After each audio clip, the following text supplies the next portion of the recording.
Hello दोस्तों, आज की इस वीडियो में हम बात करेंगे अगर कोई भी कंप्यूटर ऑन करने के बाद स्क्रीन पर कुछ नहीं दिखाता है और सीपीयू में उसका फैन घूमता है पर स्क्रीन पर कुछ नहीं आता है तो उसके पीछे रीजन क्या हो सकता है, प्रॉब्लम क्या हो सकता है, उसके बारे में बात करेंगे। बहुत कोई नहीं जानते और कुछ लोग सोचते हैं कि खराब हो गया होगा या फिर दुकान जाके दिखाना पड़ेगा या फिर किसी मैकेनिक को बुला के ठीक करवाना पड़ेगा। आज की इस वीडियो में हम उसी बारे में बात करेंगे।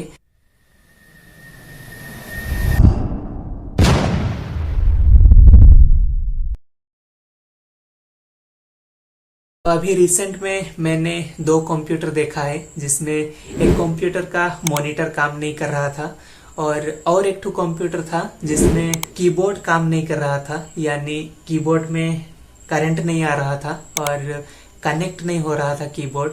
तो सबसे पहले देखते हैं पहला कंप्यूटर के बारे में जिसमें ऑन करने के बाद मॉनिटर में कुछ नहीं आ रहा था और सीपीयू में जो फैन था वो तो चल रहा था पर मॉनिटर में कुछ नहीं दिखा रहा था। तो वो कॉल करके मुझे पूछ रहे थे कि और क्या हो गया, पता नहीं और नहीं चल रहा है। तो मैंने बोला कि शायद कोई लूज कनेक्शन होगा इसलिए नहीं चल रहा है, उसको निकाल के दोबारा लगा के देखो, पर उसमें भी नहीं हो रहा है ऐसा कह रहे थे। इसलिए मैं इस बार गया था और मुझे पहले से लग रहा था कि शायद कोई लूज कनेक्शन होगा इसलिए ऐसा हो रहा है और मैं सारा कनेक्शन निकाल लिया। उसके बाद एक एक करके कनेक्शन लगाया, उसके बाद में ऑन किया। कनेक्शन लगाने के बाद ऑन हो गया और मॉनिटर में भी सब कुछ दिखाने लगा। तो उसमें लूज कनेक्शन था इसलिए मॉनिटर में कुछ नहीं दिखा रहा था। कनेक्शन ठीक होने के बाद में दिखाया। और दूसरा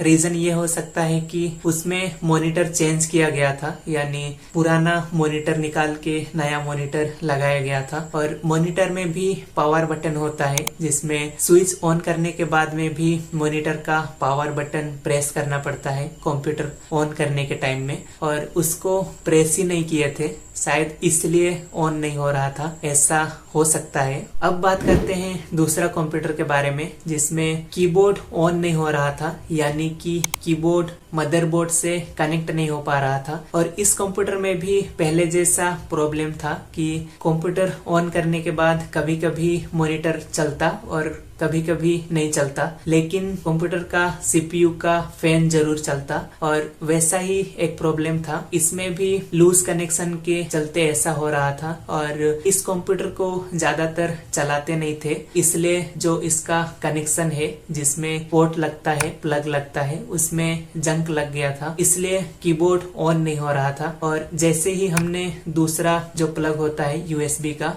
उसमें लगाया तो कीबोर्ड काम कर रहा था, यानी कि जो पहले वाले जिसमें कनेक्शन था वो काम नहीं कर रहा था क्योंकि बहुत टाइम से चला नहीं रहे थे और इसलिए जंक लग गया था। तो यही रीजन था और इसी के चलते कंप्यूटर नहीं चल रहा था। तो अगर कोई भी कंप्यूटर में ऐसा प्रॉब्लम आता है तो सबसे पहले ये जरूर चेक करना चाहिए, उसके बाद ही रिपेयरिंग के लिए दुकान ले जा सकते हो या फिर किसी मैकेनिक को बुला सकते हो ठीक करने के लिए।